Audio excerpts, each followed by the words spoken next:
What is up, guys? John L here. Hope you're all having an amazing day. We have a couple new characters that just landed. First is the 3-star version of the character, which is Angel, and the second is the 5-star version of the character, which is Archangel. That in itself is kind of cool, how they're actually kind of, instead of giving us the same character in 2 different cover rarities, they're kind of splitting them up a little bit, although for the most part they are the same character, they have the same abilities and all that kind of stuff. So like all these 3 and 5-star releases, we won't actually get a chance to demo them until after the end of this Apocalypse boss event, which is the event that they're being released in. But we can still talk about them, kind of take a look at their powers, and kind of figure out what the idea and concept behind them is. So anyways, before getting into that, like I mentioned, X-Men vs. Apocalypse is the event that they are releasing the Angel and Archangel characters, at least one of the ways. So if you take a look at the event rewards, the last progression reward is an Angel of Death token, which is the opportunity to get the 5-star version in the Angel of Death Vault, or Archangel Vault, whatever it is. And if you take a look at the player, what do we call these, round rewards, 2 through 4 are each of the covers of the 3-star version, which is Angel, and of course the round 8 reward is another Angel of Death token, which will give you a chance of picking him up in his own vault. Beyond that, there are a bunch of ways. So what do we have first? Okay, not there, but there's the Angel of Death vault. So if you wanted to pay with some command points, you have a 1 in 7 odd of pulling Archangel, and they also bundled Spider-Man Back in Black and Thanos in there as well. Never a fan of that though, because I just don't like paying the extra 5 CP for a shot just because he's a new character. They also have a Warren Worthington III vault where out of 40 tokens, you have a few 3-star Angels and 1 was it Angel of Death token in there. So I don't think I really participate in these things. It's 1 in 40, which is still kind of a shot in the dark, but at least there's a few different ways to pick up Archangel right out of the gates. So let's go ahead and jump into the roster, and what I'd like to do is take a look at the 3-star version of the character first, and then we'll take a look at the differences between that and the 5-star version of the character, because they're actually very similar. It's a thing that D3 Go does pretty much consistently now. Whenever they release a 5-star character, there's pretty much always a 3-star version that they release in tandem with it, so I think everybody can just get some version of the new character to play with and everyone's happy.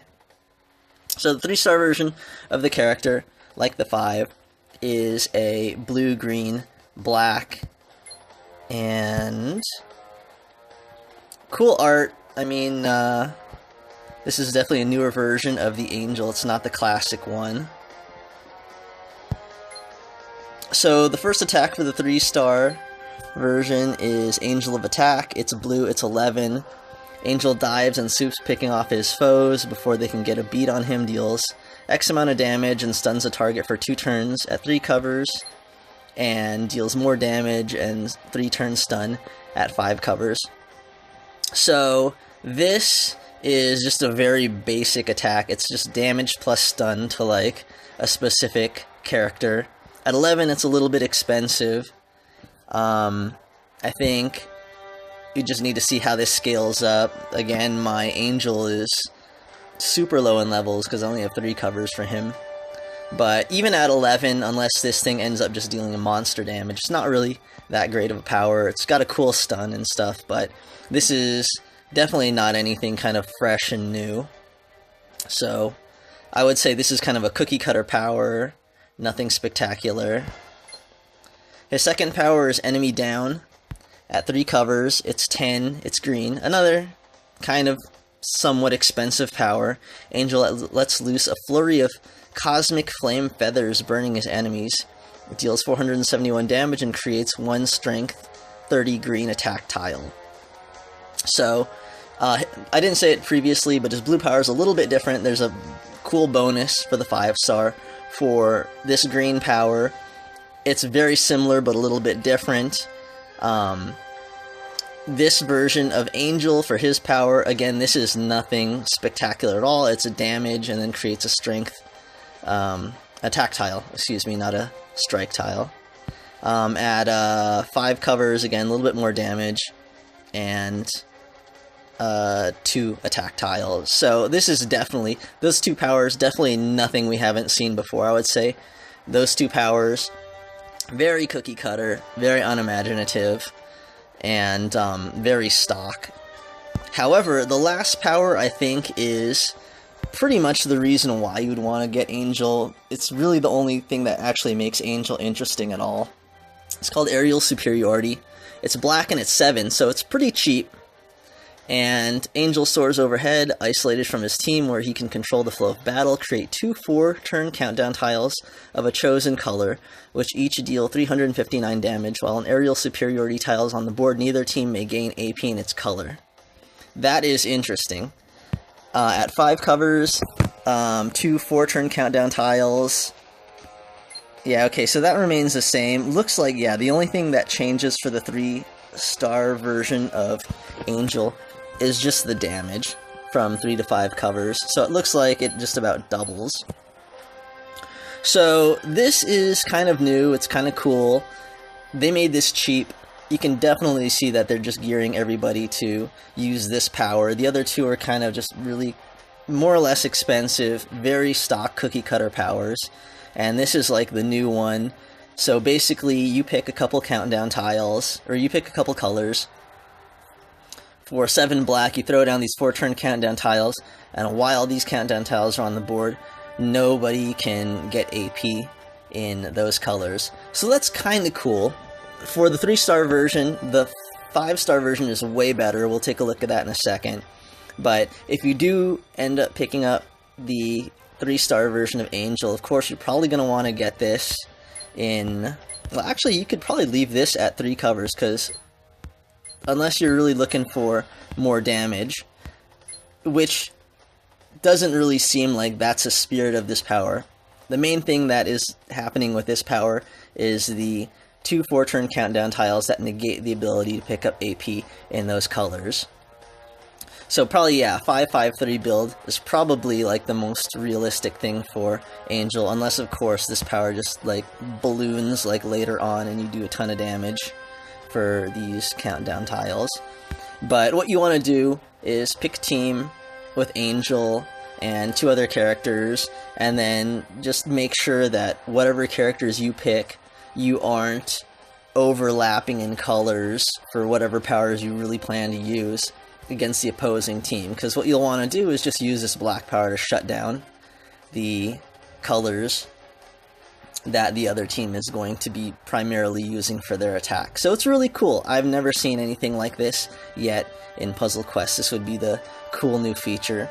So that's neat and everything like that. The other 2 powers, very stock and common. So basically, I'm not quite exactly sure what I would call Angel. I would say maybe he's kind of almost like a support character. His other 2 powers are a bit expensive. I don't know exactly how much damage they're going to do at the very end, but if I'm going to have him in my team, it's just because it's just so I can take advantage of aerial superiority and shut down the opposing team from getting AP. So that's the 3-star version of Angel. Let's go ahead and take a look at the 5-star version of Angel and see what the big differences are. So first off, he's Archangel. Cool cover. I believe I still have this issue. This is the first appearance of Archangel from when Apocalypse turns Angel into Archangel. Cool art. Looks like he has some pretty good health here. From 255, he's already starting off with like 13,000 HP, and I believe that is kind of a bit more than norm. He has the same colors as the 3-star version, as you would expect, so he's blue, green, black. Same powers, Angel of Attack, Enemy Down, Aerial Superiority. We'll go through them. So the 3-star version, again, blue, and it's 11, so same cost. The one difference is, so I'm not going to repeat it, it's the same text, deals 1667 damage and stuns the target for 1 turn. 3-star version was 2 turns. At 5 covers it was 3 turns. For the 5-star version you get 2 turns. So they're taking the stun down by 1, but you get this cool passive right here. So, at the start of any turn, deals 1170 damage to any airborne enemies and stun them for 1 turn. So, this was one of the main points of Archangel. He's going to be the first character who actually has a counter to airborne. So, they introduced Vulture, who just dices people up if you get enough black and blue and stuff. Basically to the point where you get him going. There's a good chance if you play him the right way, he may not get hit, and he's just going to wreck like your opposing team. So I like Vulture. Vulture's cool because he plays airborne. I think they created Archangel to counter that because nobody could touch Vulture while he was in the air. So Angel is that guy. Unfortunately, he's a 5. So unless you have Archangel, you really still don't have any kind of counter to like a airborne enemy like Vulture. But anyways, that's the whole point of this. You get this passive. If any enemy is up in the air, he's going to deal 1170 damage and stun them for 1 turn. So that's pretty cool. That doesn't change except for damage, and the damage is kind of uneven. It takes a step at 4 and remains the same at 5 covers. So anyways, that's the big difference in blue between Archangel and Angel. With green, enemy down. With the 3-star version of Angel, same thing, deals damage. 3-star Angel created attack tiles. Archangel destroys AP in pools. So at 3 covers, he's going to destroy 2 AP in 2 enemy pools. At 5 covers, he's going to destroy 4 AP in 2 enemy tools. And that's just about the end of the differences right there. Pretty much the same cost, all that kind of stuff like that. Still does damage. But instead of creating attack tiles, he's just going to destroy some AP. Now, the last power, Aerial Superiority, similar but different also. And this one is way better though. So, still black, still 7 AP, still 2 4-turn countdown tiles, still does damage. But, if you take a look at the 3-cover version, while Aerial Superiority tile is on the board, neither team may gain AP in its color. That's the same thing. Once we get to 5 covers though, it's a 2-turn or 2 5-turn countdown tile, still does damage, but the main thing is while an Aerial Superiority tile is on the board, the enemy team may not gain AP in its color. That's big. So what you're going to do is you're going to put 2 5-turn countdown tiles on the board, and you can shut down the enemy, but you can still use your own color. So think about how devastating that this can be. Getting 7 black isn't really all that hard, so if you end up getting 14 black, you could shut down the team for 4 colors. So I can just see this as getting insane. If you find someone who generates black, or, you know, someone who generates a bunch of charge tiles, someone who steals AP, this could be a really, really, really insane thing, to the point where you could probably shut down the whole team for many, many, many turns, so they can't get any AP at all. So this is something that I would be watching for also, because 7 AP is really cheap, and to be able to throw down 2 tiles, that for 5 turns is quite a long time, just shut down the ability for the enemy team to pick up AP, that may be something to watch as well. I mean, that can be pretty devastating, especially when you get up to higher level fights. It's really about, like, the powers. So if people can't get the AP to fire off their powers, you're at a strong disadvantage. So Archangel has a pretty insane power in aerial superiority in the 5-star version. So overall, I would say with the Angel Archangel characters, the first 2 powers, pretty stock, pretty cookie cutter, especially for the 3-star version. Aerial superiority is the only new and cool thing. At 3 stars, at the 3-star version of the character, it's interesting and kind of useful. At 5 stars, it's definitely something that you're going to want. So, I will be probably just tinkering with the 3-star version of Angel. It'll be kind of interesting. You're going to have to be much more specific about, you know, what colors you pick and what teams you fight. But with the 5-star version of Angel, if you can find a way to get 5 black covers, you're going to be rolling through some fights, I'd say. So anyways, I'm kind of interested to play around with him, at least the 5-star version. And I think definitely you're going to be seeing a lot of 5-star Archangels wreaking havoc on a bunch of teams. So anyways, let me know what you guys think, and if I missed anything. If you found this interesting, please like and subscribe, and thanks for watching, guys. Take care.